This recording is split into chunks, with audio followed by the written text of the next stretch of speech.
Hi, my name is Sydney Wolk. My story is about my great-grandfather.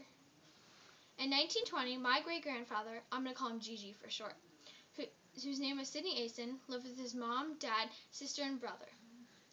They lived in a very Jewish town in Poland. Every day they were discriminated because of their race, Judaism. They lived a comfortable life until Germany invaded. So, back to my Gigi. Well, he was in need of a job that paid him well.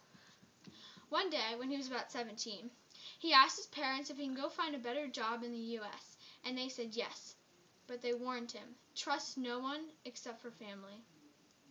He took those words to his heart. He was on the next ship out to the States. Lucky for him, he has an aunt and uncle that live in the Bronx. After his ship docked in Ellis Island, New York, he found a way to get to the Bronx. When he arrived, his uncle was very surprised and in need to see him, because he was in need of someone to hire for a job.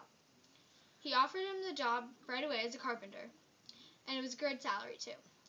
He worked for a year and realized he wasn't getting paid enough. His uncle was taking his money that he worked hard for. So he quit his job with his uncle. He never talked to him again. This time, he got a new job as a carpenter, working for Harry M. Stevens. He built Madison Square Garden and many racetracks. He worked for him from 1921 to 1968. Every time he got his paycheck, he would send money back home to his family. He started to get curious why he didn't hear back from them. While he was sending money to his family, the Germans were taking over, but he didn't know that.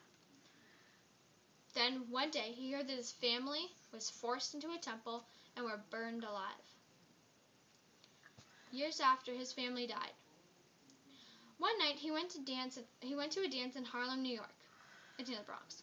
And he saw this pretty girl, whose name was Sophie, at a community dance. Sidney asked Sophie to dance with him, and she said yes. After the dance was over, Sidney still wanted to see her. He asked her out. Sidney and Sophie were dating for about 1 year, until he proposed to her. He proposed to her in the same place they met, the dance. They were married for 61 years. They had 3 daughters, 8 grandchildren, and 17 great-grandchildren. Sidney died at age 88 and lived from 1903 to 1991.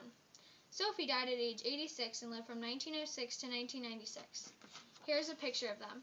This is Sidney, and this is Sophie. Thank you.